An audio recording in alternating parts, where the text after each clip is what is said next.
करने के विचार किए थे, लेकिन अब वो चलेगा ही नहीं तो कोई फायदा नहीं है।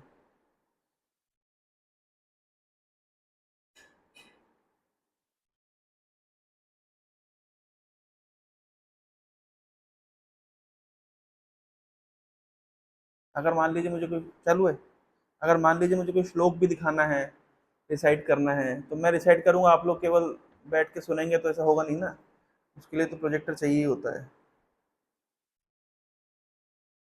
तो ये सब चीज़ें ऑर्गेनाइजर्स को चाहिए थोड़ा सा पहले से चेक करके रखें, नहीं तो क्या है, वो आधा पर्पस खत्म हो जाता है। अभी क्लास में मैं क्या सुनाऊँ, कुछ है ही नहीं सुनाने के लिए। वो तो भागवत पढ़ नहीं सकते, श्लोक नहीं पढ़ सकते, तो चर्चा क्या करेंगे।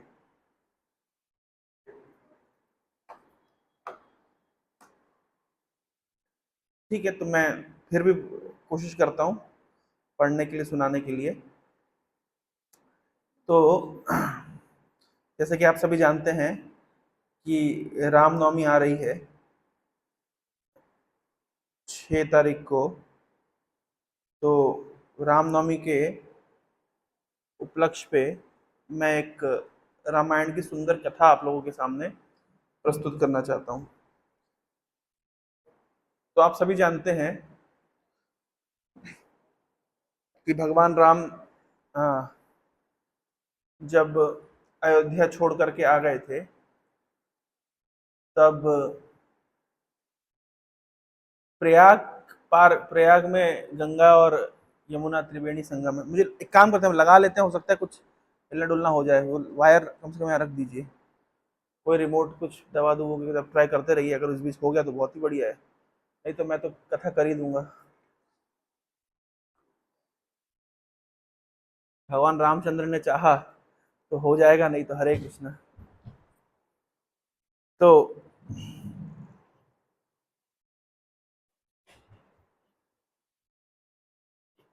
जब प्रयाग पार किया, तो प्रयाग पार करने के पश्चात, प्रभु आप आराम से बैठ के करते रहिए, इन केस हो जाए तो। और आप लोग कथा पे ध्यान दीजिए, उधर पे ध्यान मत दीजिए, उससे कोई फायदा नहीं है। थोड़ा ना सुखदेव गोस्वामी के जमाने में कोई प्रोजेक्टर पे श्लोक सुनाते थे, सुखदेव गोस्वामी वो तो सुनाते थे और परीक्षित सुनते थे। तो आदत होनी चाहिए हमारी बिना प्रोजेक्टर की भी। लेकिन अब क्योंकि टेक्नोलॉजी आ गई है हमारे पास, तो हम लोग आदी हो गए हैं श्लोका वगैरह रिसाइट करने के लिए। तो ये जो प्रसंग हम चर्चा कर रहे हैं, ये प्रसंग है कि जब भगवान रामचंद्र ने प्रयाग पार करके वाल्मीकि जी के आश्रम में पहुंचे, आज भी वो स्थान है, तभी हम लोग यात्रा लेके चलेंगे चित्रकूट। आप में से कितने लोग गए हैं चित्रकूट? चित्रकूट कोई भी नहीं गए ना, नाम सुने हैं, प्रभु जी गए हैं चित्रकूट।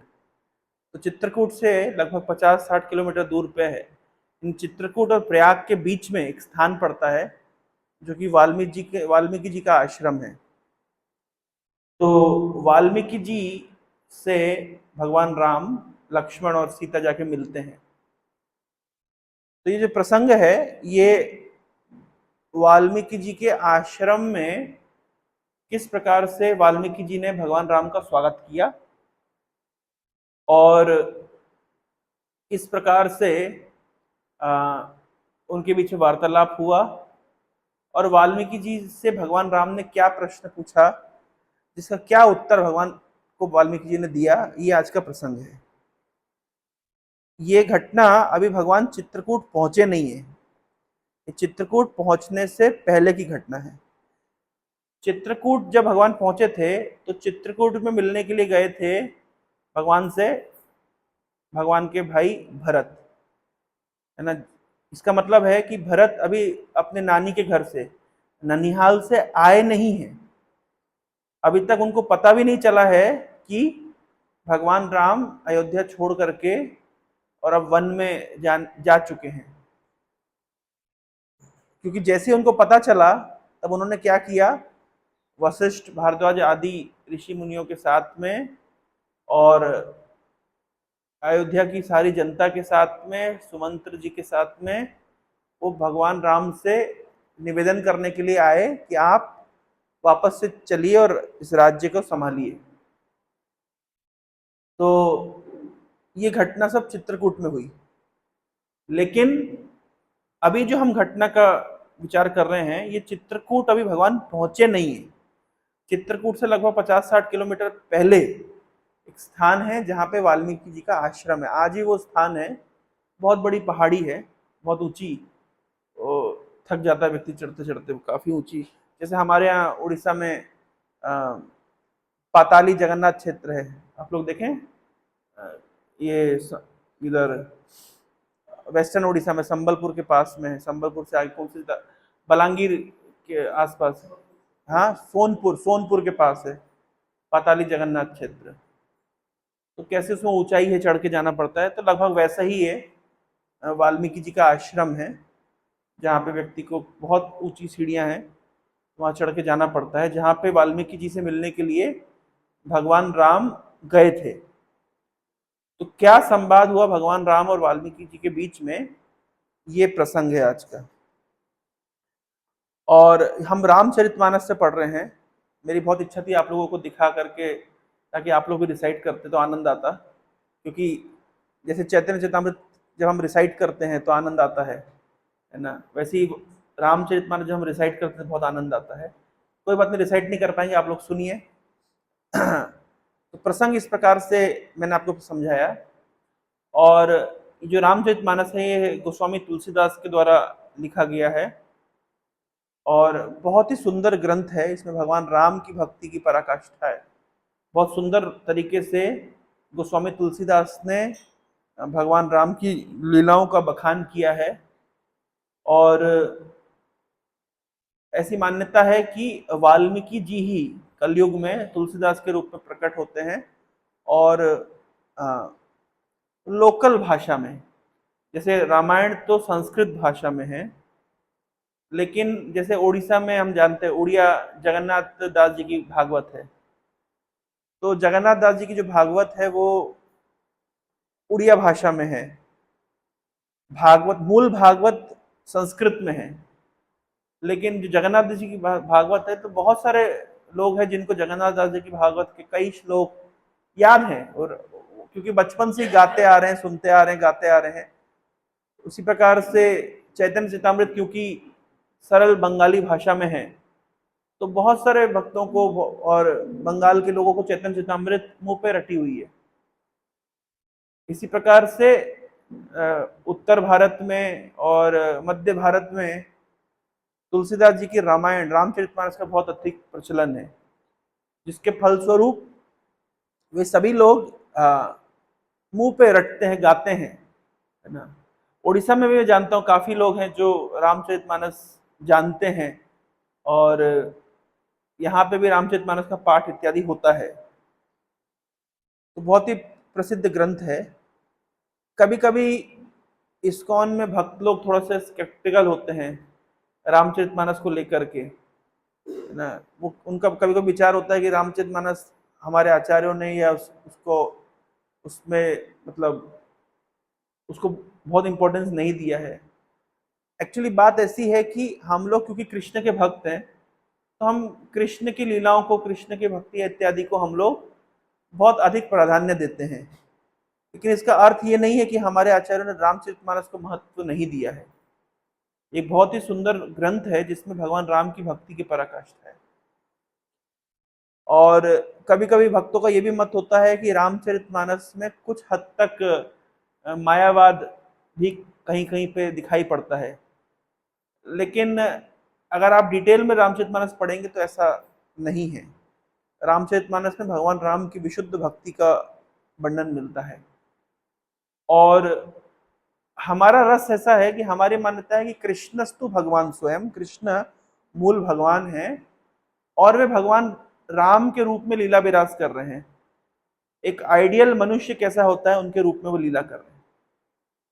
जबकि रामानंदी संप्रदाय के भक्तों का मत होता है कि राम मूल भगवान है और वे विभिन्न रूपों में लीला करते हैं। तो ये उनका अपना मत हो सकता है। हम तो भागवत के कथनानुसार कृष्ण को ही मूल भगवान मानते हैं और कृष्ण ही अलग अलग अवतारों में प्रकट होते हैं और लीला विलास करते हैं। तो कृष्ण ही केशव धृता राम शरीरा जय जगदीश हरे। तो केशव ने श्री राम के रूप में आकर के लीला विलास किया। केशव धृता नर हरि रूपा जय जगदीश हरे। तो हमारे गौड़ीय वैष्णव में मत है, और श्रील जयदेव गोस्वामी भी ऐसा बोलते हैं कि केशव ने ये विभिन्न प्रकार के रूप धारण किए। लेकिन हो सकता है कि कोई भक्त अधिक रूप से भगवान राम से अटैच्ड हो, तो वो इस तरह उसको विवृत कर सकता है कि भगवान राम ने अलग अलग रूपों में लीला करी, तो वो भी कोई गलत नहीं है। वो इसको रस की दृष्टि से देखना चाहिए। यहाँ पे अलग अलग प्रकार के रसों का प्राधान्य है ना। और भगवान रामचंद्र की जो भक्ति है वो मूलतः शांत रस और दास्य रस में है। हमने पिछले सप्ताह भी सुना था कि भगवान राम के साथ आप सख्य रस का, वात्सल्य रस कुछ हद तक तुलसीदास जी ने मेंशन किया है। भगवान राम की बाल लीलाओं का कुछ वर्णन रामचरितमानस में मिलता है। और क्या की आवाज आ रही है?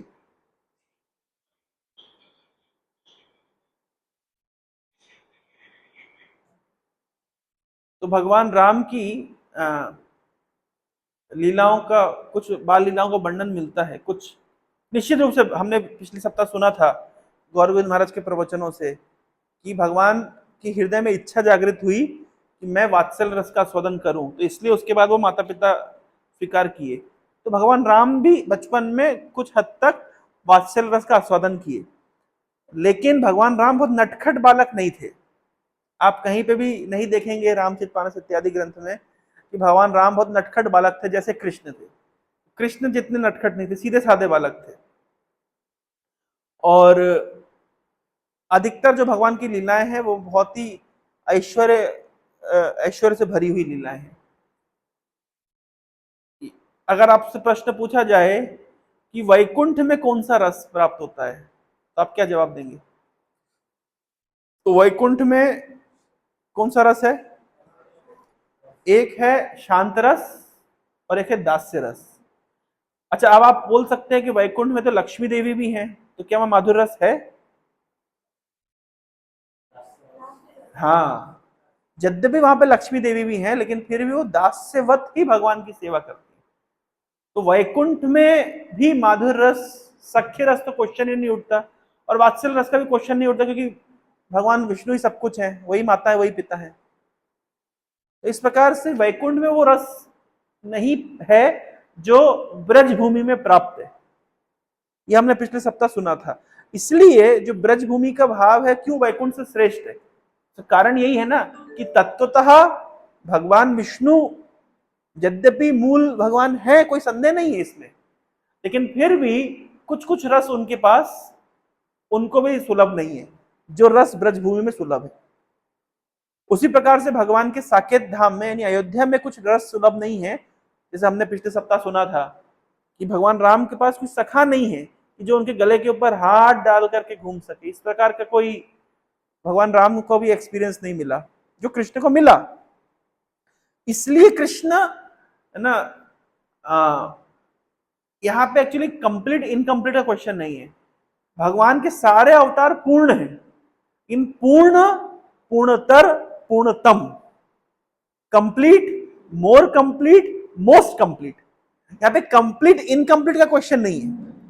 यहाँ पे ऐसा नहीं बोल सकते कि कृष्ण पूर्ण है और श्री राम अपूर्ण, ऐसा नहीं है विचार। पूर्ण, पूर्णतर, पूर्णतम, complete, more complete, most complete. तो तत्वतः सब एक है, विष्णु तत्व सभी एक है।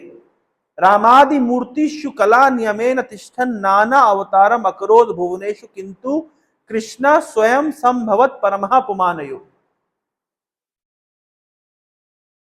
राम आदि मूर्ति, कई प्रकार के भगवान के अवतार है, तत्वतः सब ठीक एक है। इसका दूसरा उदाहरण देते हैं ब्रह्मा जी कि दीपाचरे वही दशांतरम अभ्युपेता। एक दीपक से कई आप दीपक जला देते हैं, तो सारे दीपक तो समान ही प्रतीत होते हैं, लेकिन फिर भी अगर पूछा जाए कि ओरिजिनल दीपक कौन सा है, तो गोविंदम आदि पुरुषम तमहम भजामि। लेकिन बाकी सारे दीपक तत्वतः सेम है, लेकिन रस की दृष्टि से अलग अलग विचार है। तो हमारा जो सारा विचार है, कभी कभी बहुत नियोफाइट लोग आप सोशल मीडिया में देखते होंगे डिबेटें करते हैं ये अवतार श्रेष्ठ है, वो उससे श्रेष्ठ है, वो कम है, ऐसा नहीं है। कम या ज्यादा की बात यहाँ पे नहीं है, यहाँ पे रस के विचार की बात है। आइडियल मनुष्य भगवान राम, आइडियल भगवान भगवान कृष्ण, और आइडियल भक्त चैतन्य महाप्रभु, ये विचार है। दूसरी बात है, भगवान चैतन्य महाप्रभु का एक नाम होता है जो कहते हैं त्रियुगी। क्या नाम होता है? त्रियुगी। एक्चुअली चैतन्य महाप्रभु का नाम क्या है? वो तो भगवान विष्णु का एक नाम है, त्रियुगी। त्रियुगी का अर्थ होता है जो 3 युगों में आते हैं। ये प्रहलाद महाराज की एक स्तुति में बताया गया है। आज हमारा सौभाग्य नहीं है, इसलिए ये काम नहीं कर रहा है, तो मैं आपको श्लोक दिखाता। प्रहलाद महाराज में एक स्तुति में बोल रहे हैं कि भगवान आप हैं त्रियुगी। त्रियुगी का अर्थ होता है कि भगवान 3 युगों में आते हैं, यानी सतयुग में आते हैं, त्रेता में आते हैं और द्वापर में आते हैं। इसका अर्थ हुआ कि भगवान कलयुग में नहीं आते, यही तो अर्थ हुआ त्रियुगी का। लेकिन प्रहलाद महाराज अपनी स्तुति में कह रहे हैं भगवान आप हैं त्रियुगी, लेकिन आप कलयुग में आते तो कैसे आते हैं? छन्न कलौ। कलयुग में आप आते तो हैं, लेकिन अपनी आइडेंटिटी को छुपा करके आते हैं। अभी 3-4 दिन पहले गजपति महाराज के साथ हमारे इस्कॉन के स्कॉलर्स की और श्री मंदिर के स्कॉलर्स की मीटिंग थी। तो श्री मंदिर के एक वैष्णव स्कॉलर आए थे, वे भी गौड़ीय वैष्णव थे। बहुत सुंदर उन्होंने बात बताई कि भगवान ने विचार किया प्रहलाद की उन प्रार्थनाओं में, जिसमें प्रहलाद ने कहा था कि भगवान विष्णु है त्रियुगी। अगर भगवान विष्णु त्रियुगी हैं और भगवान अगर कलयुग में आ जाएंगे, तो प्रहलाद की बात जो श्रीमद् भागवत रूपी शास्त्र में कोट हो गई है वो गलत हो जाएगी। और भगवान कभी भी शास्त्र की बात का खंडन करते नहीं, अपने भक्त की बात का भी खंडन नहीं करते। मान लीजिए भगवान को प्रहलाद कह रहे कि आप त्रियुगी हैं, और अगर भगवान आ जाए तो भगवान ने अपने भक्त की बात को गड़बड़ कर दिया, जबकि भगवान तो बोलते ही है कि सत्यम विधातुम निज भृत्य भाषितुम। सत्यम विधातुम निज भृत्य भाषितुम, मेरे भक्त ने जो बोल दिया वो सत्य है। तो अगर मैंने पहले से डिक्लेयर करके रखा है कि मेरा भक्त जो बोलता है, कभी कभी ऐसा हो सकता है कि मेरी बात गलत हो जाए, पर ऐसा कभी भी नहीं होगा कि मेरे भक्त की बात गलत हो जाए। इसलिए तो गीता में अर्जुन को कृष्ण ने कहा कौन्तेय प्रतिजानी ही नमे भक्ता प्रणश्यति। अर्जुन तुम डिक्लेयर कर दो, तुम कह दो कि मेरे भक्त का विनाश कभी नहीं होता। तो अर्जुन के मन में प्रश्न उठा कि कृष्ण मैं क्यों कह दूं, आप कह दीजिए, मुझसे क्यों कहलवा रहे हैं? तो भगवान कह रहे हैं देखो ऐसा है, कभी कभी कुछ कुछ बात मैं बोल देता हूं तो लोग उसको सीरियसली नहीं लेते। मैंने कहा था कि मैं अस्त्र शस्त्र नहीं उठाऊंगा, फिर मैंने उठा लिया। मां ने पूछा माखन खाया, तो मैंने कहा मैंने ही माखन खाया, मैंने ही माखन खाया, मैंने ही माखन खाया। तो लोगों को मेरी बात पे भरोसा होता नहीं है, पर लोगों को यह जरूर पता है कि मेरे भक्त ने अगर कोई बात कह दी तो वो निश्चित रूप से सत्य होगी। इसलिए अर्जुन मैं नहीं कह रहा हूं, तुम कह दो कि मेरे भक्त का कभी विनाश नहीं होता। तो भगवान अपने भक्तों की बात को कभी काटते नहीं। और प्रहलाद ने जब कह दिया कि भगवान त्रियुगी हैं, तो अब कलयुग में आए कैसे? और आना तो उनको था ही। तो वो वैष्णव ने बताया, गजपति महाराज के साथ में जो आए थे, बहुत सुंदर बात उन्होंने बताई कि भगवान ने फिर विचार किया कि अरे अगर भागवत में लिखा गया कि मैं त्रियुगी हूं, 3 युगों में मैं नहीं आता हूं और चौथे युग में मैं नहीं आता हूं, तो भैया 3 युगों में मैं भगवान के रूप में आता हूं। लेकिन कलयुग में अगर मुझे आना है तो काम करता हूं, मैं अपनी भगवान वाली आइडेंटिटी को छुपा लेता हूं और भक्त वाली आइडेंटिटी में आ जाता हूं। इसलिए भगवान ने कलयुग में अपनी भगवान वाली आइडेंटिटी को छुपा लिया और भक्त की आइडेंटिटी में आ गए। इसलिए उनका दूसरा नाम पड़ा छन्न कलौ, जो कलयुग में आते तो हैं लेकिन अपनी आइडेंटिटी को छुपा करके आते हैं।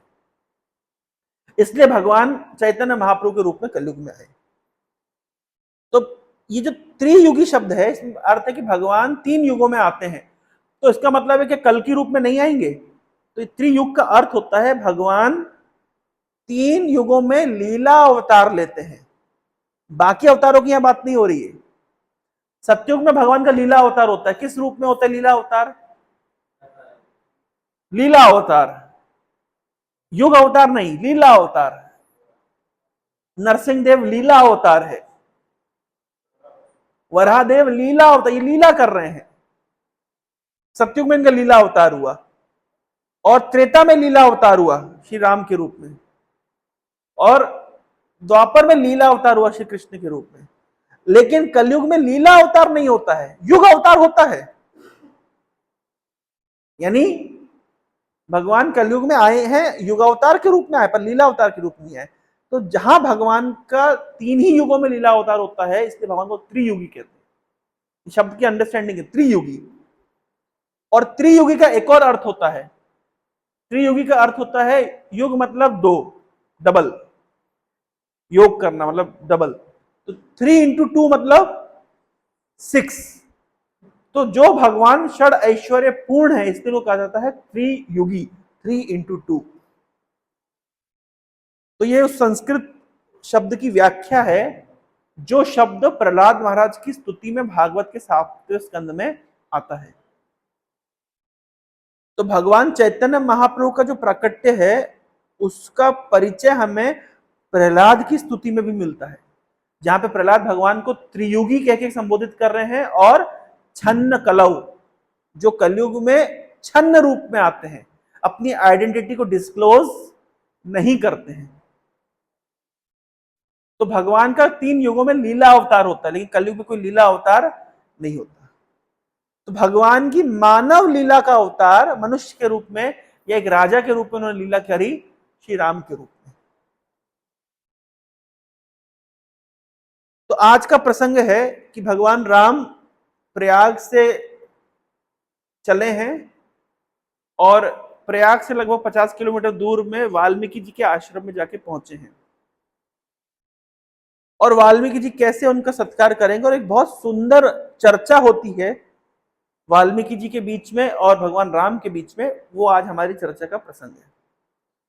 मैं संक्षिप्त विवरण पहले आपको देता हूं रामचरितमानस से। तो मैं बता रहा था कि ये जो वर्नाकुलर लैंग्वेज में क्या कहते हैं, जैसे हिंदी का एक वर्नाकुलर लैंग्वेज है अवधी, अवधी भाषा में लिखा गया है। हिंदी का एक और वर्नाकुलर लैंग्वेज ब्रज भाषा कहते हैं, जैसे सूरदास ने लिखा है ब्रज भाषा में। तो ये भाषा वहां की बोलचाल में है, हमें थोड़ा कठिन लग सकता है, लेकिन वहां पे भाषाएं बोलचाल में, इसको गाया जाता है, और जिसको गाया जा सकता है उसको याद रखना सरल हो जाता है। तो इसका एक दोहा मैं पढ़ रहा हूं। सुचि सुंदर आश्रम निरखी, हर्ष राजीव नैन, सुनि रघुबर आगमनु मुनि, आगे आओ लेन। तो बोल रहे हैं भगवान रामचंद्र पहुंचे, और भगवान रामचंद्र कैसे हैं? राजीव नयन, मतलब उनकी जो नेत्र है वे कमल के समान है। और बहुत सुंदर आश्रम है वाल्मीकि जी का। आश्रम सुंदर होता ही है। अगर आप लोग वैष्णव लोग आशीर्वाद करेंगे, भगवान से प्रार्थना करेंगे, तो बहुत जल्द हमारा बारंग वाला आश्रम भी तैयार हो जाएगा। हम लोग वहां पे 5 एकर्स लैंड के ऊपर खूब सारे पेड़ लगा करके बीच में छोटे छोटे कॉटेजेस बना रहे हैं, और है ना, वहां पे मंदिर भी जो होगा वो बिल्कुल ऐसे क्या कहते हैं, पूरा नेचुरल पर्यावरण, मतलब नेचुरल सीनरिक व्यू में होगा, और पानी वानी होगा, और पक्षी होंगे चहचहाते हुए, और वो छोटी छोटी गाय आती है ना, आजकल वो आ रही है, कौन सी स्पीशीज की गाय है, तो वो वाली गाय भी आएगी। ऐसा हमारी परिकल्पना है। और वहां पे जो रसोई होगी वो लकड़ी में रसोई होगी, कंडे के ऊपर रसोई होगी, और आप लोग आश्रम का आनंद, जिसको प्रॉपर एक आश्रम कहते हैं, वो ले पाएंगे। ये तभी हो पाएगा जब आप लोग भगवान से प्रार्थना करेंगे। अभी थोड़ा सा मैटर उलझा हुआ है, लेकिन बहुत जल्द सुलझ जाएगा, ऐसी हम आकांक्षा रखते हैं। हो गया तो इसी सप्ताह में मैटर सुलझने की उम्मीद रखता है। एक बार सुलझ जाएगा, एक बार वो लैंड रजिस्टर्ड हो जाएगा, तो फिर एक पिकनिक के लिए आपको हम वहाँ पे ले जाएंगे। तो बहुत ही सुंदर प्रोजेक्ट परिकल्पना में है। अब देखिए, अगर प्रभुपा जी कृपा करते हैं, गुरुदेव कृपा करते हैं, तो ये हो पाएगा। सुन के कैसा कैसा लग रहा है? अच्छा अच्छा सा लग रहा है ना। हमारा विचार है कि वहां पे भक्त लोग को पिकनिक विकनिक जाने के लिए कहीं दूर जाना ना पड़े। नंदन कानन से वो जगह मात्र 3 किलोमीटर दूर है। तो अब बिल्कुल प्रॉपर डेस्टिनेशन पे है ना। बढ़िया पॉन्ड वॉन्ड बना देंगे उसमें, और पहाड़ियां पीछे है ही, पूरा हरियाली है। तो बहुत, अभी से वो जगह बहुत सुंदर है, लेकिन हमारा प्लान है कि वहां पे खूब सारे पेड़ों से भर देंगे ना। कोई बड़ी बिल्डिंग नहीं बनाएंगे, सब कुछ सिंपल सिंपल छोटा छोटा व्यवस्था रहेगी, ताकि भक्त लोग जाकर के अपना भजन साधन कर सकते हैं। और वहां पे हम लोग ये कोर्सेज चलाएंगे, गीता भागवत आदि के कोर्स चलाएंगे। लोग वहां जाकर के 3-4 दिन रुकें, कोर्स अटेंड करें, भजन करें सुबह में, है ना। उसके जस्ट पीछे में, मतलब हार्डली वहां से 100 मीटर की दूरी पर एक बहुत बड़ा, कम से कम 100 एकड़ लैंड के ऊपर फैला हुआ लेक है। तो अगर हम धीरे धीरे उसको भी डेवलप करने की कोशिश करेंगे, और ताकि बोटिंग वोटिंग आप लोग कर सकें, सुबह सुबह मॉर्निंग वॉक करते करते जपा कर सकें, तो अच्छा अच्छा लगेगा। देखिए, तो ये भुवनेश्वर के भक्तों के लिए एक अच्छी व्यवस्था हो जाएगी, आप लोग वहां पे जाकर के मतलब पिकनिक करने के लिए। तो वाल्मीकि जी का आश्रम जैसा है, भगवान राम को अच्छा लगा, तो भगवान कृष्ण उस प्रोजेक्ट का नाम रखा गया श्री राधा नील माधव, क्योंकि नील माधव उसी तरह की लोकेशन में मिले थे। तो वही लोकेशन की हम परिकल्पना कर रहे हैं। अब देखिए मामला कहाँ जाके बैठता है। तो जैसे जैसे वाल्मीकि जी ने सुना कि भगवान राम उनके आश्रम में आए हैं, तो वाल्मीकि जी उनको लेने के लिए आगे आते हैं। अभी वाल्मीकि जी आ गए, भगवान राम अगर वाल्मीकि जी को देखेंगे तो क्या होगा? वाल्मीकि जी को भगवान राम ने देखा, तो अब क्या होगा? नेक्स्ट क्या करेंगे राम जी? प्रणाम करेंगे। मुनि कहु राम दंडवत कीना, आशीर्वाद विप्र बर दीना। समझना सरल है। मुनि को देख करके भगवान राम ने दंडवत किया, और मुनि ने आशीर्वाद दिया। देखी राम छवि नयन जुड़ाने, करि सन्मानु आश्रम ही आने। तो राम जी को देख करके ही, देखते ही मुनि का आकर्षण हो गया। स्वाभाविक रूप से भगवान राम इतने सुंदर हैं कि वाल्मीकि जी ने जैसे उनको देखा तो देखते ही रह गए। उनकी आंखें बिल्कुल टिक गई भगवान के श्री विग्रह के ऊपर, और बड़े सम्मान के साथ में वाल्मीकि जी भगवान राम को लेकर के आते हैं। देखिए, मैं आप लोगों को पूरी रामचरितमानस तो पढ़ा नहीं पाऊंगा। एक सेक्शन पढ़ाने से आपके अंदर क्या है, भूख जागृत कर दूंगा। इस पुस्तक को पढ़ना चाहिए, इस ग्रंथ को पढ़ना चाहिए। हमारे पास 5-7 ग्रंथ ऐसे हैं जिसको मतलब घोट के पीना है। गीता को घोट के पीना है, भागवत को घोट के पीना है, चैतन्य चेतामृत को घोट के पीना है। ये 3 तो हमारा होमवर्क है ही। एक ग्रंथ है बृहद भागवतम, जिसको जरूर घोटना चाहिए। और अगर किसी को राम भक्ति में थोड़ी रुचि है, तो उनके लिए रामचरितमानस भी इंपॉर्टेंट हो जाती है। ये कुछ ऐसे 5-7 ग्रंथ है जिसको आप, जिस हमारी कॉन्शियसनेस उसमें अगर लगे, तो बहुत आनंद प्राप्त होगा। इतना सुंदर लिखा हुआ है।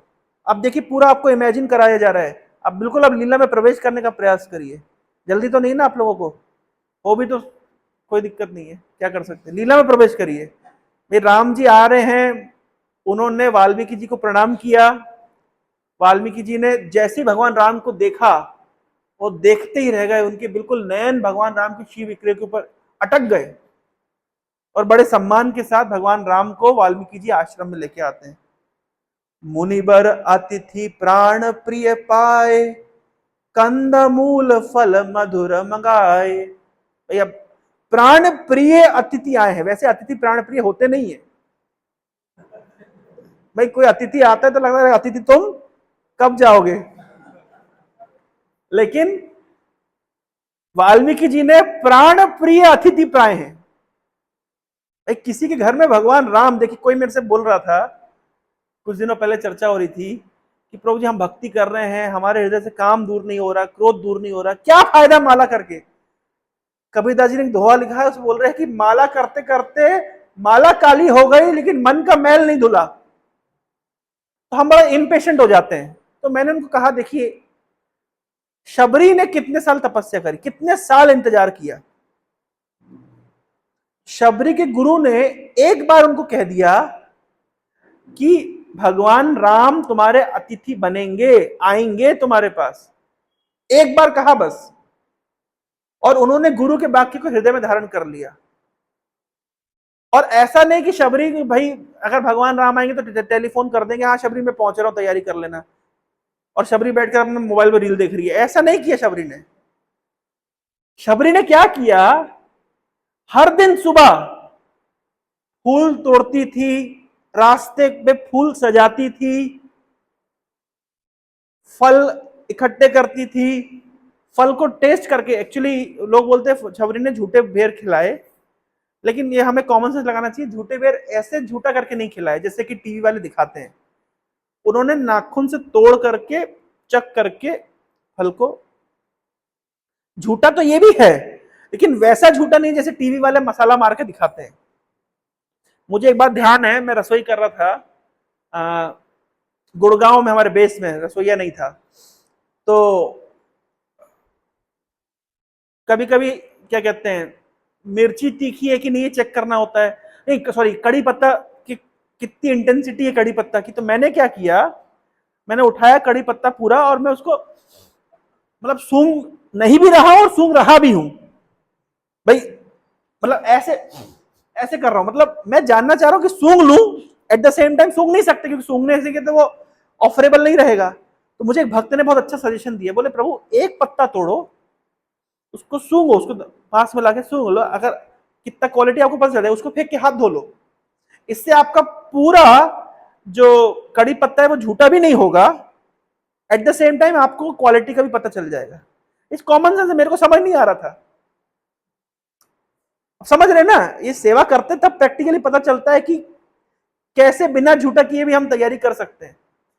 शबरी ने जो फल चखे, ऐसा नहीं कि मुंह में लगा के चखे, ये केवल मीडिया वाले अगर थोड़ा टीआरपी उनके नहीं बढ़ाएंगे, अच्छा नहीं करेंगे, उसमें दिखा रहे हैं शबरी दांत से तोड़ के चख रही है और लक्ष्मण जी ऐसे गुस्से से देख रहे हैं, है ना, ये ऐसी घटना नहीं है। शबरी ने निश्चित रूप से फल चखे, लेकिन चखने का जो तरीका है वो इतना कैजुअल नहीं है जितना वो टीवी वाले दिखाते हैं।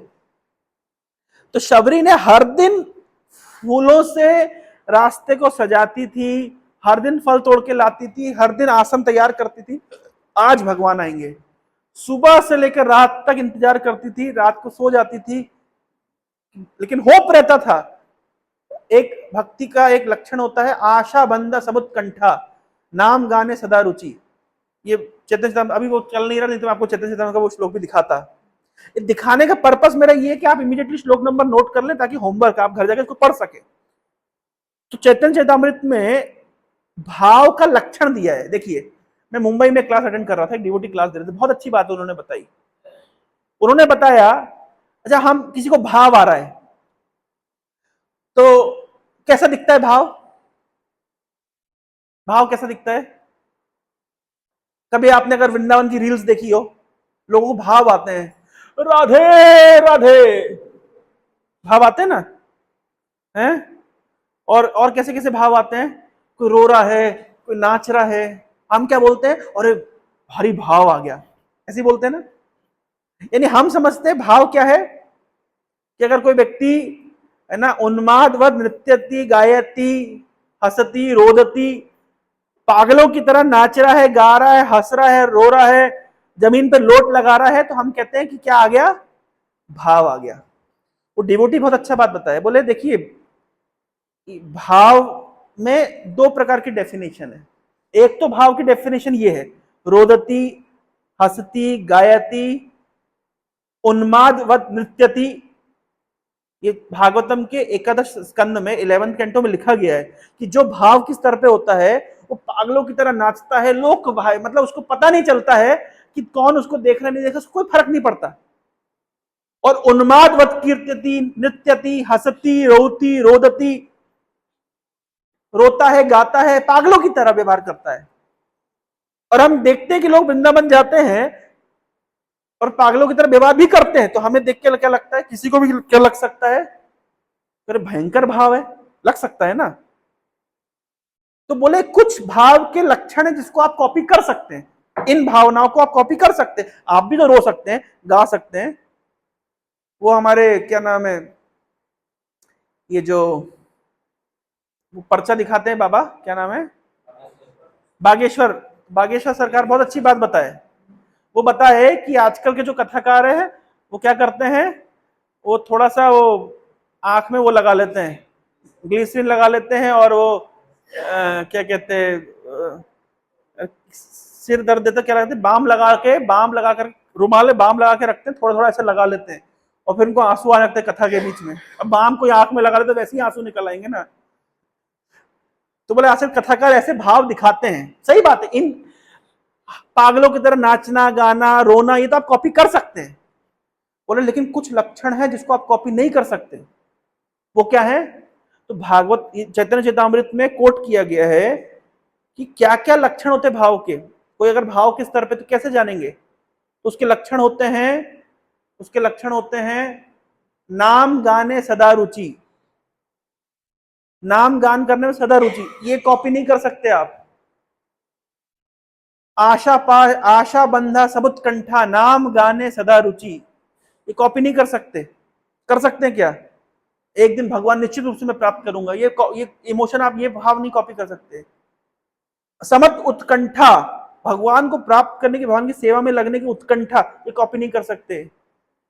और एक बोले हैं अव्यर्थ कालत्वम, टाइम वेस्ट करने से बिल्कुल, एक काल भी, एक मुहूर्त भी, भाव के स्तर का भक्त एक व्यर्थ भी, एक मोमेंट, एक मुहूर्त भी व्यर्थ नहीं करता।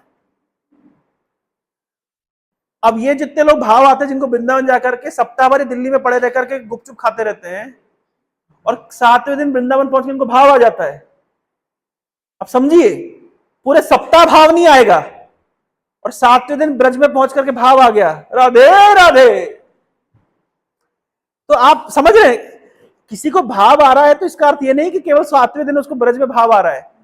जिसके अंदर ये लक्षण है, अव्यर्थ कालत्वम, आशा बंधा समुत्कंठा, नाम गान सदा रुचि, क्या श्लोक है, हाँ, आसक्ति तद गुणाख्याने, उनके गुणों का गान करने में आसक्ति, और प्रीतिस्तद वसति स्थले, उनके धाम के प्रति, उनके मंदिर के प्रति आकर्षण, ये सब लक्षण किसके हैं, ये सब किसके लक्षण हैं, भाव के। तो भाव के कुछ लक्षण आप कॉपी कर सकते हैं, कुछ लक्षण आप कॉपी नहीं कर सकते। मतलब आप झूठ मूठ का नहीं दिखा सकते, अव्यर्थ कालत्व और झूठ मूठ का दिखा सकते हैं। हमें पता है कि हम कितना टाइम वेस्ट करते हैं, हम बोलते हैं कि हम भक्ति कर रहे हैं, कितना टाइम हम वेस्ट कर देते हैं सोने में, खाने में, गप मारने में, रील देखने में। ये कॉपी होगा, ये कॉपी नहीं कर पाएंगे आप। जो वास्तविक रूप से भाव के स्तर पे होता है ना, वो एक एक मिनट को संभाल के रखता है, कहीं वेस्ट ना हो जाए। एक एक मिनट मिल जाए तो कृष्ण के नाम जप में लग जाए, कथा कीर्तन में लग जाए, सेवा में लग जाए। तो नाचना गाने वाला ये सस्ता वाला भाव है, लेकिन असली भाव का मूल्य ये है, असली भाव के लक्षण ये हैं। तो समुत्कंठा और आशाबंद, आशाबंद मतलब एक दिन निश्चित रूप से मेरे गुरु ने कहा है भगवान आएंगे। तो शबरी इस आशाबंद के साथ 10,000 सालों तक, त्रेता युग की बात है ये, एक दिन दो दिन की बात नहीं है। हम तो 2-4 दिन करते हैं, बिल्कुल छोड़ के बैठ जाते, नहीं हो रहा। हमारा पेशेंस लेवल देखिए, 2-4 दिन में छोड़ देते हैं हम। अरे इतनी माला करी क्या मिला, इतनी सेवा करी क्या दिया इस्कॉन वालों ने, 4-5 दिन के अंदर हम पेशेंस लूज कर देते हैं। कभी कभी बच्चे लोग भक्ति में आते हैं, सोचते हैं 2-4 दिन के अंदर हम पूरा परफेक्टली प्योर हो जाएंगे। मतलब हम एक्सपेक्ट करते हैं कि 2-4 दिन की माला से भगवान आकर के सैल्यूट करेंगे हमारे सामने, भाई आ गया, मैं आ गया, बस कर भाई बस कर। लेकिन शबरी 10,000 सालों तक केवल गुरु ने कहा था निश्चित रूप से भगवान आएंगे। तो शबरी हर दिन तैयारी करती थी, क्या पता किस दिन आ जाए। अब समझ रहे आप शबरी के भाव को, समझिए 10,000 साल का पेशेंस। प्रभुपाद जी ने कहा है इस प्रोसेस को हमको लाइफ लॉन्ग फॉलो करना है निश्चित रूप से। अगर कोई व्यक्ति 4 नियम का पालन करता है, 16 माला का जप करता है और इस्कॉन में सेवा करता है, प्रभुपाद कह रहे हैं मैं गारंटी दे रहा हूं कि वो भगवत धाम जाएगा। हम 3-4 दिन के अंदर, 2-4 साल की प्रैक्टिस के अंदर क्वेश्चन करने लग जाते हैं, क्या हुआ क्या हुआ, क्यों नहीं हो रहा है, क्यों नहीं हो रहा है। तो आप हम और हमको तो क्या 10,000 साल भी वेट नहीं करना है, एक जीवन वेट करना है, ज्यादा नहीं करना है, एक जीवन तक। और शबरी ने कितना किया, 10,000 साल तक। और वो भी बात ध्यान रखिए, ऐसा नहीं है कि वेट ही किया केवल, बैठ के खाली बैठकर वेट कर रही, नहीं, हर दिन उसी उत्कंठा के साथ, उसी उत्साह के साथ में सुबह से शुरू करती थी, रात तक लगी रहती थी, भगवान कभी भी किसी मुहूर्त पहुंच जाएंगे। और भगवान थोड़ा बता के आने वाले थे, अगर बता के आ गए तो अतिथि का एक, अतिथि मतलब जिसके आने की तिथि निर्धारित ना हो। अभ्यागत मतलब होता है जो आने से पहले बता के आए, अतिथि होता है जो बिना बताए आए। आजकल अतिथि सत्कार हम करते ही नहीं है, कोई बिना बताए आ गए तो हम ऐसे ही उसके ऊपर बिगड़ने लगते हैं, पहले बताना चाहिए था, आने के लिए मैं जा रहा था। आजकल अतिथि देवो भव का तो कॉन्सेप्ट ही नहीं बचा है, क्योंकि अतिथि बता के बिना बताए आता है। आजकल तो बिना बताए आप कहीं जा ही नहीं सकते। शादी कार्ड में लिख दिया था RSVP, भाई आ रहे हो तो बता दो, नहीं लिखा जाता है। अतिथि सत्कार कहां बचा है। तो भगवान राम शबरी के घर अतिथि बन के गए, बिना बताए गए, और शबरी पूरी तरीके से तैयार थी, क्योंकि हर दिन तैयारी कर रही थी। और एक भी दिन उनका उत्साह घटा नहीं कि अरे इतने दिन से प्रयास कर रहे आए नहीं, अब क्या आएंगे राम जी। नहीं, गुरु जी ने कहा है निश्चित रूप से आएंगे। इस प्रकार के उत्साह के साथ में, इस प्रकार के धैर्य के साथ में, इस प्रकार के पेशेंस के साथ में, इस प्रकार के डिटर्मिनेशन के साथ में, तीनों आ गया, उत्साह, निश्चय, धैर्य। भक्त लोग बहुत उत्साही होते हैं, निश्चित हाँ करेंगे, पर धैर्य नहीं होता है, क्यों रिजल्ट नहीं आ रहा है, क्यों रिजल्ट नहीं आ रहा है, क्यों रिजल्ट नहीं आ रहा है। तो रूप गोस्वामी ने कहा है उत्साह, निश्चय, धैर्य। इसका प्रत्यक्ष उदाहरण है शबरी। उत्साह भी था, निश्चय भी था, निश्चित रूप से गुरुजी ने कहा है भगवान राम आएंगे, और धैर्य भी था। आज नहीं आए, कल नहीं आए, परसों नहीं आए, 10,000 साल तक नहीं आए, लेकिन गुरुजी ने कहा एक दिन भगवान आएंगे। तो इसी प्रकार से जैसे भगवान रामचंद्र आगे चल के शबरी के अतिथि बने, भगवान राम वाल्मीकि जी के भी अतिथि बने। और अतिथि तो मुनिवर अतिथि प्राण प्रिय पाए, बहुत प्राण प्रिय अतिथि आज प्राप्त हुए वाल्मीकि जी को। तो उन्होंने उनके लिए कंदमूल आदि मधुर फल बुलवाए। तो फल आए तो अब क्या होगा,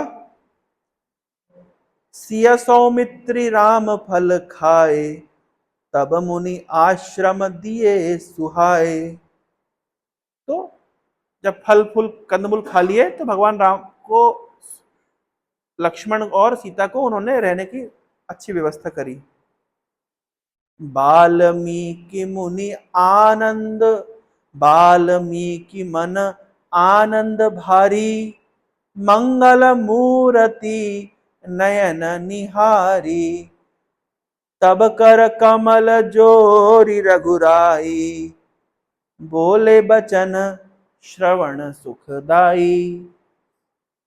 तो वाल्मीकि जी के मन में आनंद की कितनी क्या कल्पना होगी, आप तो समझ ही सकते हैं कि भगवान राम आए हैं, और भगवान राम है मंगल मूर्ति, मंगल के मूर्त है, और नैनों से बस मानो पीते जा रहे हैं वाल्मीकि जी भगवान के सुंदर रूप को। उस समय भगवान राम हाथ जोड़ करके और बहुत मीठे वचन में बोलते हैं। तो वो बोलते हैं, भगवान राम बोलते हैं कि कितना क्या क्या बोलते, तो मैं तो उस पर डिटेल में नहीं जाऊंगा। उन्होंने अपना डिस्क्रिप्शन दिया कि मैं कैसे यहां तक आकर के पहुंचा हूं, क्या क्या हुआ आदि उन्होंने संक्षिप्त में बता दिया कि पिता की आज्ञा का पालन करते हुए, माता की आज्ञा का पालन करते हुए, अपने भाई भरत को मैंने राजपद दे करके, और आप सबके दर्शनों के अभिलाषी होकर के मैं इस स्थान तक पहुंचा हूं।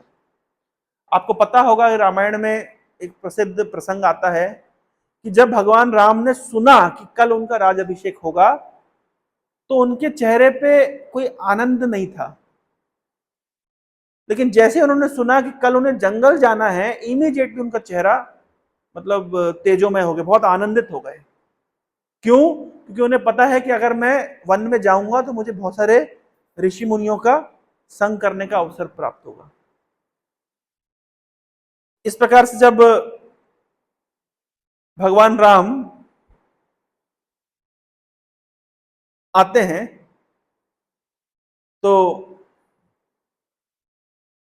भगवान राम अब वाल्मीकि जी को पूरा उन्होंने जब प्रसंग सुना दिया कि हम ऐसे ऐसे यहाँ पे आए हैं और इस कारण से आपके आश्रम तक आकर के पहुंचे हैं, और बहुत लंबे समय तक आश्रम में आपके रहेंगे नहीं हम, क्योंकि डजंट शूट ना, हम आए हैं, आपका आश्रम है, कोई होटल थोड़ी ना है कि वहां रह जाएं।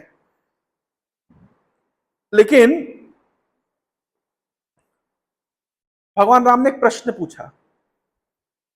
प्रश्न ध्यान से सुनिए, प्रश्न है, असजिया जानी कही सो उठाऊं, सिया सौमित्री सहित जहां जाऊं, तहां रुचि रुचिर पर्ण तृणशाला, बासौ करो कुछ काल कृपाला। प्रश्न है, ध्यान से प्रश्न सुनिए। वाल्मीकि जी से भगवान रामचंद्र प्रश्न पूछ रहे हैं कि आप तो समझ ही गए हैं कि मैं यहां पे क्यों आया हूं, कैसे आया हूं। अब मेरी एक जिज्ञासा है, उस जिज्ञासा को शांत कर दीजिए। जिज्ञासा यह है कि वाल्मीकि मुनि जी, आप मुझे वो स्थान बताइए जहां पर मैं एक तृणशाला, तृण मतलब घास की एक कुटिया बना करके माता सीता और सौमित्री के साथ में, सौमित्र मतलब सुमित्रा के पुत्र सौमित्र के यानी लक्ष्मण के साथ हम निवास करें। भगवान राम का प्रश्न क्या है? मुझे वो स्थान बताइए, मुझे एक प्लॉट खरीदना है जहां 3 BHK का बिल्डिंग बना करके मैं रह सकता हूं, ये पूछ रहे हैं। परमानेंट आवास चाहिए मुझे, ऐसा बोल रहे हैं। प्रधानमंत्री की योजना के तहत कहां में आवास मिल रहा है वो पूछ रहे नहीं। प्रश्न बहुत सीधा सरल है। प्रश्न क्या है कि हे मुनिवर, मुझे वो स्थान बताइए जहां पर मैं कुछ काल तक, 14 साल का वनवास है, परमानेंट रहना नहीं चाहता हूं, कुछ काल तक मैं निवास करूं। लंबा निवास नहीं चाहता हूं, कुछ समय रुकना चाहता हूं, और कोई बहुत बड़ी बिल्डिंग कोठी बनाने की मेरी कोई इच्छा नहीं है। मुझे तृणशाला मतलब घास की शाला बना करके मैं रहना चाहता हूं, मुझे कोई कोठी बनाने की कोई इच्छा नहीं है। आप मुझे वो स्थान बताइए कि मैं कहां जाकर के ऐसी शाला बना के रह सकता हूं। क्वेश्चन समझ आ गया? समझ आ गया क्वेश्चन? अब हम वाल्मीकि जी का उत्तर सुनेंगे। ये उत्तर बड़ा ही मधुर, बड़ा ही प्रासंगिक और बड़ा ही आनंद प्रदान करने वाला है। क्वेश्चन समझ आ गया? ठीक है। सहज सरल सुनी रघुबर बानी, साधु साधु बोले मुनि ज्ञानी, कस न कहु अस रघुकुल केतु, तुम्हा पालक संतत श्रुति सेतु। तो भगवान राम की सुंदर वाणी सुनकर के और सुंदर विचार जान करके वाल्मीकि जी क्या बोले? साधु साधु, बहुत बढ़िया बहुत बढ़िया, बड़ा आनंद आया। अगर राम जी बोले होते कि मुझे कोठी बनानी है, परमानेंट निवास करना है, तो शायद साधु लोग साधु साधु ना कहते। इन्होंने क्या बोला? कुछ काल के लिए निवास करना है और सिंपल सी पत्तों की, तृण की शाला बना के रहना है। तो सभी मुनि ज्ञानी बोले बहुत बढ़िया बहुत बढ़िया, क्या बात है क्या बात है।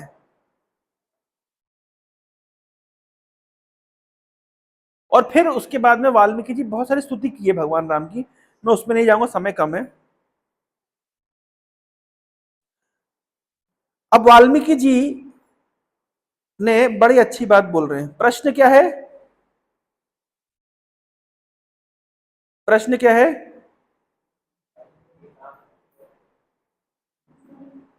प्रश्न क्या है? कुछ काल के लिए मैं कहां पे निवास करूं? ठीक है,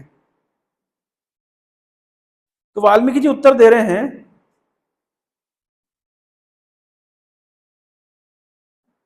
कि भगवान, अगर आप बुरा ना माने तो एक प्रश्न मैं आपसे पूछ सकता हूं?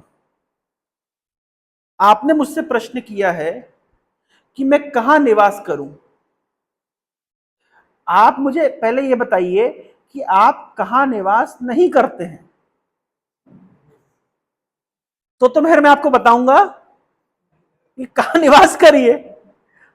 अब भगवान चुप हो गए। क्या बताऊं मैं आपको कहां मैं निवास नहीं करता? मैं तो विष्णु, मैं तो सर्वव्यापक हूं, मैं तो सब जगह रहता ही हूं, इसलिए मैं क्या जवाब दूं आपको? तो भगवान राम अभी चुप हो गए। तो बहुत सुंदर स्तुति करी वाल्मीकि जी ने भगवान राम की, और बहुत सुंदर गुणों का बखान किया। लेकिन अब और मधुर आंसर दे रहे हैं। सुनहु राम अब कहूं निकेता, जहां बसहु सिया लखन समेता, जिनके श्रवण समुद्र समाना, कथा तुम्हारी सुभग सरिनाना, भरहि निरंतर होई न पूरे, तिनके हिय तुम कहूं ग्रह रूरे, लोचन चातक जिन करी राखे, रहि दरस जलधर अभिलाषे। सुनहु राम अब कहूं निकेता, हे राम सुनिए, आपने मुझसे पूछा ना कहां रहना है, मैं आपको बताता हूं कहां अपना घर बनाइए। कौन सी लोकेलिटी बढ़िया है? पटिया में घर बनाएंगे कि हाईटेक में बनाएंगे कि नया पल्ली में घर खरीदेंगे? कहां लेना चाहिए मैं आपको बताता हूं। सुनहु राम अब कहूं निकेता, जहां बसहु सिया लखन समेता। मैं आपको वो स्थान बताता हूं जहां पे आप सीता और लक्ष्मण के साथ निवास कर सकते हैं। तो बोल रहे हैं आप कहां निवास करिए। पहला पॉइंट सुनते जाइएगा। जिनके श्रवण समुद्र समाना, कथा तुम्हारी सुभग सरिनाना। जिनके कान समुद्र के समान है और आपकी कथा नदियों के समान है। तो कथा की तुलना की गई है नदी से, कानों की तुलना की गई है समुद्र से। अच्छा, नदियां समुद्र में मिलती चली जाती है तो समुद्र भर जाता है क्या? ओवरफ्लो होने लगता है क्या? नहीं। जितनी नदी समुद्र में मिलती जाती है उतना समुद्र उसको लेता चला जाता है, कभी पूरा नहीं होता। तो बोल रहे बस जिन भक्तों के कान समुद्र के समान हैं और आपकी कथा रूपी नदियां उसमें मिलती चली जाती है, मिलती चली जाती है, मिलती चली जाती है, और फिर भी कभी ये समुद्र भरता नहीं है, बस ऐसे भक्तों के हृदय में अपनी कुटिया डाल लीजिए। कहां घर बनाना है? पटिया में नहीं, कि जटनी में नहीं, कि नयापल्ली में नहीं, कि वैकुंठ में भी नहीं। घर कहां बनाना है आपको? जिन भक्तों के कान समुंदर के समान है, नाले के समान नहीं। नाले के समान क्यों? कि नाले में सारी गंदगी जाती है और नाला भर भी जाता है, ओवरफ्लो भी होता है, बाढ़ भी आ जाती है। बोले जिनके कान समुद्र के समान है और आपकी कथा रूपी नदी जहां पे मिलती चली जाती है और फिर भी कभी वो समुद्र भरता नहीं है, ऐसे भक्तों के हृदय में आप अपने घर बनाइए। और क्या बोल रहे हैं? लोचन चातक जिन्हा करी राखे, राही दरस जलधर अभिलाषे, नदी निदरही सरित सिंधु सर भारी, रूप बिंदु जल होई सुखारी, तिनके हृदय सदन सुखदायक, बसहु बंधु सिया सह रघुनायक। चातक पक्षी क्या करता है? चातक पक्षी क्या करता है? चातक पक्षी हमेशा वो बादल को देखता रहता है। जब बादल की जो पहली बारिश की जो पहली बूंद गिरेगी, उस अपनी वो प्यासा रहता है। यद्यपि बहुत सारा भाई पानी है, लोग छत में गर्मियों के दिनों में पानी रखते हैं, नदी है, तालाब है, वहां से पानी नहीं पीता। क्या करता है? केवल बारिश के पानी को पिएगा, नहीं तो प्यासा रह जाएगा। तो बोल रहे हैं कि निदर ही सरित सिंधु सर भारी, रूप बिंदु जल होई सुखारी। जो संसार रूपी जो रूप है, उनकी तुलना करी गई है नदियों से, समुद्रों से, झीलों से। भरा हुआ है संसार में, संसार का रूप, रंग, रस, गंध आदि भरा हुआ है। आपके भक्त रूपी चातक पक्षी यहां से अपनी प्यास नहीं बुझाता है। वो तो केवल आपके सुंदर रूप रूपी बादल, और उससे जब आपके सुंदर स्वरूप की सुंदर रूप रूपी जब जल गिरेगा, बिंदु गिरेगा, बूंद गिरेगी, केवल वो चातक पक्षी उससे प्यास बुझाएगा। यानी संसार रूपी रूप की तुलना किससे करी गई है? बहुत सारी नदियों से, झीलों से, तालाबों से। प्यासा रह जाएगा लेकिन उसको नहीं पिएगा। इस संसार के भौतिक जगत के रूप, गंध इत्यादि से आकर्षित नहीं होगा। इस संसार के रूपों में उसका कोई आकर्षण नहीं है, केवल आपके रूप रूपी बिंदु के जल से अपनी प्यास बुझाएगा। हे भगवान, तिन्ह के हृदय सदन सुखदायक, उनके हृदय में अपना घर बनाइए। और बसहु बंधु सिंह सिंह सह रघुनायक, अपने भाई और सीता माता के साथ में ऐसे भक्तों के हृदय में आप निवास करिए। दो हो गया, दो घर हो गए। भगवान राम का पहला घर क्या था? ऐसे भक्तों के हृदय में निवास करिए जिनके कान कैसे हैं? समुद्र के समान है। और भगवान की कथा कैसी है? नदी के समान है और भरती नहीं है। दूसरा क्या बोल रहे हैं? ऐसे भक्तों के हृदय में निवास करिए जो चातक पक्षी के समान है, जो आपकी सुंदरता रूपी पानी की बूंद से अपनी प्यास बुझाते हैं। लेकिन इस संसार के रूप जिसकी तुलना की गई है समुद्रों से, नदियों से, झीलों से, उसका निरादर करते हैं। नहीं चाहिए, नहीं पीऊंगा। चातक पक्षी नहीं पीते। ऐसे भक्तों के हृदय में आप निवास करिए। और सुनना चाहते हैं कहां निवास करना है भगवान राम को?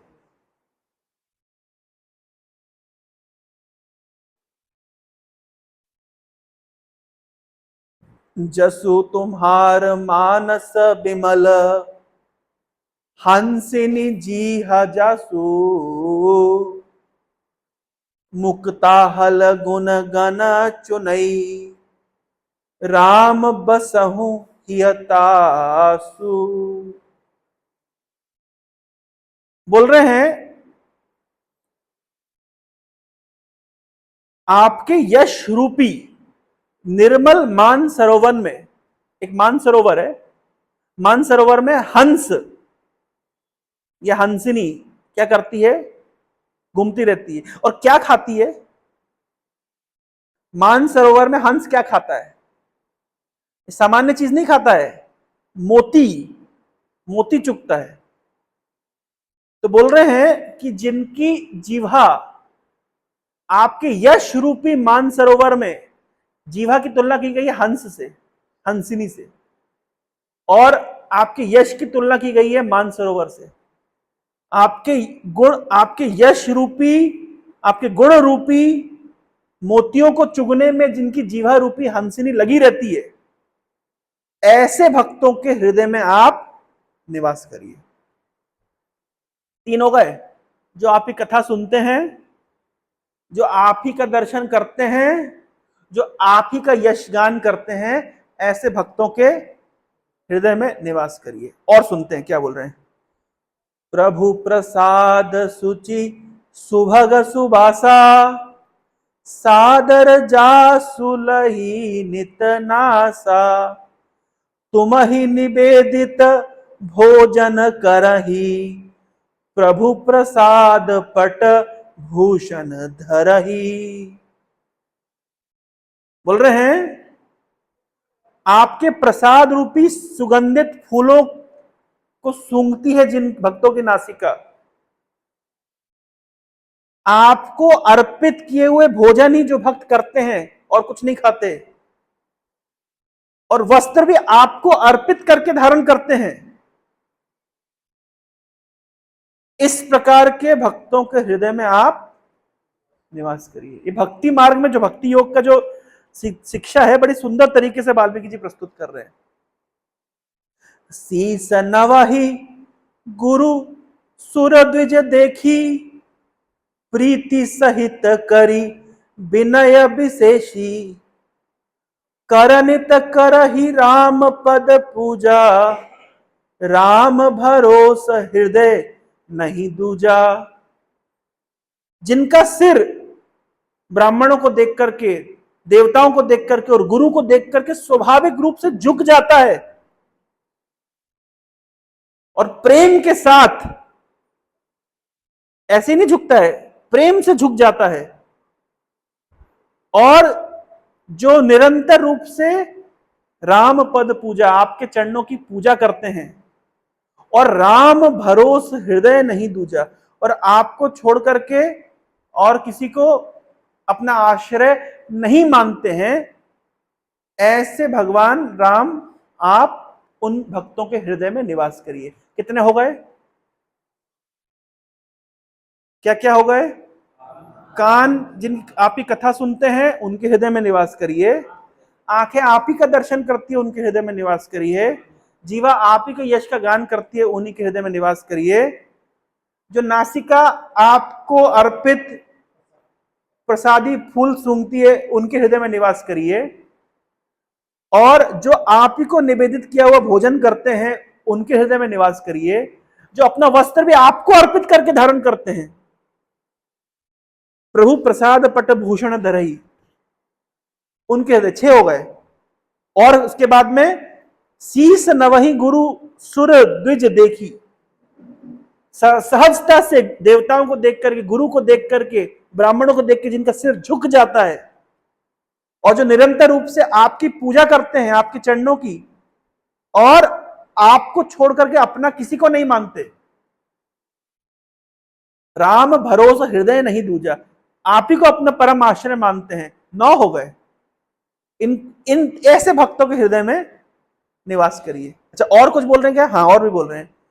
चरण राम तीरथ चली जाही, राम बसहु तिन के मन माही, मंत्र राजु नित जपहि तुम्हारा, पूजहि तुम्हि सहित परिवारा।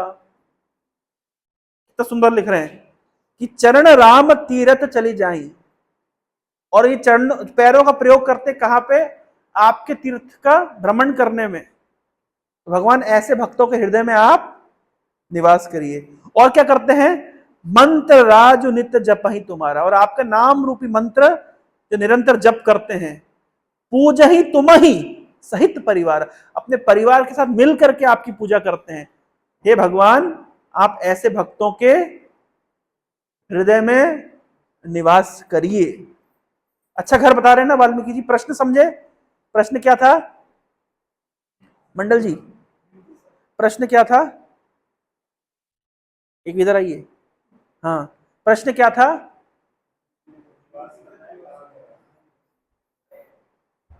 फोटो ले लिया आपने? हाँ? भूल जाएंगे आप। हाँ प्रश्न क्या था? कहाँ निवास करूं? तो वाल्मीकि जी आंसर बता रहे कहां कहां निवास करूं। और क्या बोल रहे हैं? तरपन होम करहि विधि नाना, विप्र जेवाई देहि बहुदाना, तुम्हते अधिक गुरहि जिया जानी, सकल भाय से वही सन्मानी। और बता रहे हैं जो विभिन्न प्रकार के यज्ञ आदि करते हैं, तर्पण करते हैं, होम करते हैं इत्यादि, यानी विभिन्न प्रकार के यज्ञों में लिप्त रहते, लगे रहते हैं, और जो विप्रों को बड़ा दान देते हैं। तुलसीदास जी क्लियर बोलते भैया दान वान देना पड़ेगा। विप्र जेवहि देहि बहुदाना, जो बहुत दान देते हैं उनके हृदय में निवास करिए। जो कंजूसी करते हैं उनके हृदय में नहीं। और क्या बोल रहे हैं? तुम्हाते अधिक गुरु ही जिह जानी, जो आपसे भी अधिक गुरु को देखते हैं, यानी गुरु को आपसे अधिक देखते हैं, और सकल भाय से वही सन्मानी, और सब प्रकार से गुरु की सेवा करते हैं, ऐसे भक्तों के हृदय में आप निवास करिए। एंड करते हुए आ रहा है, सबु करी मागही एक फलू, राम चरण रति हो, तिनके मन मंदिर बसहु, सिया रघुनंदन दो। इतना कुछ करने के बाद तो कुछ भी मांग सकता है व्यक्ति। भाई मैं आपकी कथा सुन रहा हूं, आपका दर्शन कर रहा हूं, आपको सिर झुका रहा हूं, आपकी सेवा कर रहा हूं, ब्राह्मणों को दान दे रहा हूं, इतना करने के बाद क्या मांगे? क्या मांगे? धरती का राज्य मांगे, स्वर्ग मांगे, मोक्ष मांगे, क्या मांगे? नहीं, इतना करने के बाद एक ही चीज मांगते हैं, जो सबु करी, ये पहले जितनी लिस्ट दी गई है सबु करी, लेकिन मांग ही एक फल, एक ही फल मांगते। क्या फल है? राम चरण रति हो। इतना मांगने के, इतना करने के बाद में एक ही प्रार्थना करते हैं, मेरे तो एक ही इच्छा है, मेरे को और कुछ नहीं, ये सब मैंने जो किया इससे मेरी और कोई दूसरी अभिलाषा नहीं है। एकमात्र अभिलाषा क्या है? राम चरण रति हो। तो बोल रहे हैं, तिनके मन मंदिर बसहु, सिया रघुनंदन दो। ऐसे भक्तों के हृदय में आप माता सीता के साथ में निवास करिए। भागवतम का जो श्लोक है ना, जो अम्बरीश महाराज की जो भक्ति का जो श्लोक है कि आंखों को लगा दिया, कानों को लगा दिया इत्यादि, तो वही श्लोक को बड़े सुंदर तरीके से वाल्मीकि जी प्रस्तुत कर रहे हैं। काम कोह मद मान न मोहा, लोभ न क्षोभ न राग न द्रोहा, जिनके कपट दंभ नहीं माया, तिनके हृदय बसु रघुराया। जिनके हृदय में काम, क्रोध, मोह, मद, मान इत्यादि नहीं है, लोभ नहीं है, क्षोभ नहीं है, राग नहीं है, द्रोह नहीं है, जो कपट से, दंभ से मुक्त हैं, हे भगवान राम आप ऐसे भक्तों के हृदय में निवास करिए। सबके प्रिय सबके हितकारी, दुख सुख सरिस प्रशंसा गारी, कहीं सत्य प्रिय बचन बिचारी, जागवत सोवत शरण तुम्हारी। सबके प्रिय हैं, सबके हितकार देखते हैं। ये जो कॉम्बिनेशन है ना, ये जो हम पढ़ रहे हैं सेक्शन, ये भागवतम में अम्बरीश महाराज की जो भक्ति है, सवई मना कृष्ण पदार विंदयो वचाम से वैकुंठ गुणानुवर्णने, करो मंदिर मार्जनादिशु श्रुतिम चकार अच्युत सतकथोदये, मुकुंद लिंगालय दर्शने दृशौ। इस प्रकार से जो श्लोक दिए गए हैं नवम स्कंद में, ये उसका समझ लीजिए अवधि अनुवाद है। और भगवत गीता के 12वें अध्याय में 12 नंबर श्लोक से लेकर 20 नंबर श्लोक तक भगवान बता रहे हैं मुझे कैसा भक्त प्रिय, अद्वेष्टा सर्वभूतानाम, मैत्रहा करुणा एवचा, निर्ममो निरहंकारा, सम दुखा सुखा क्षमी, संतुष्टम सततम योगी यतात्मा दृढ़ निश्चया, मयि अर्पितो मनोबुद्धि यो मद भक्ता समे प्रिया, यस्मान्नो द्विज्यति यस्मान्नो हर्षति न द्वेषति न शोचति न कांक्षति। इस प्रकार के जो श्लोक बता रहे हैं कि मुझे कैसा भक्त प्रिय है, ये सेम उसी श्लोकों का अवधि में ट्रांसलेशन है, कुछ अलग नहीं है। ये वो दोनों सेक्शन को आप देखेंगे तो पूरा वो सेक्शन भगवान खुद बता रहे कि मुझे कैसा भक्त प्रिय है, वो इस है। सबके प्रिय सबके हितकारी, दुख सुख सरिस प्रशंसा गाड़ी, कहीं सत्य प्रिय बचन बिचारी, जागत सोवत शरण तुम्हारी। जो सबके लिए प्रिय करते हैं, किसी का अहित नहीं करना चाहते, जो सुख दुख में, प्रशंसा में और निंदा में समभाव रखते हैं, जो विचार के सत्य और प्रिय वचन बोलते हैं, सत्य बोलते हैं लेकिन विचार के बोलते हैं। बड़ी अच्छी बात है, सत्य बोलते हैं लेकिन सोच समझ के सत्य बोलते हैं, ऐसा सत्य नहीं बोलते कि सामने वाले को हार्ट अटैक आ जाए। सत्य बोलते लेकिन विचार करके बोलते हैं, और जागते हुए सोते हुए आपकी शरण में रहते हैं। हे भगवान राम, आप ऐसे भक्तों के हृदय में निवास करिए। तुम ही छाड़ी गति दूसरी नाही, राम बसहु तिन के मन माही। जननी सम जानहि पर नारी, धनु पराव विष ते विष भारी। जो आपको छोड़ करके अपना लक्ष्य किसी को नहीं मानते, हे भगवान राम, आप ऐसे भक्तों के हृदय में निवास करिए। जो परनारी को मां के समान देखते हैं और पराये धन को विष के समान देखते हैं, हे भगवान, आप ऐसे भक्तों के हृदय में निवास करिए। स्वामी सखा पितु मात गुर, जिनके सब तुम तात। मन मंदिर तिन के बसहु, सिया सहित दो भ्रात।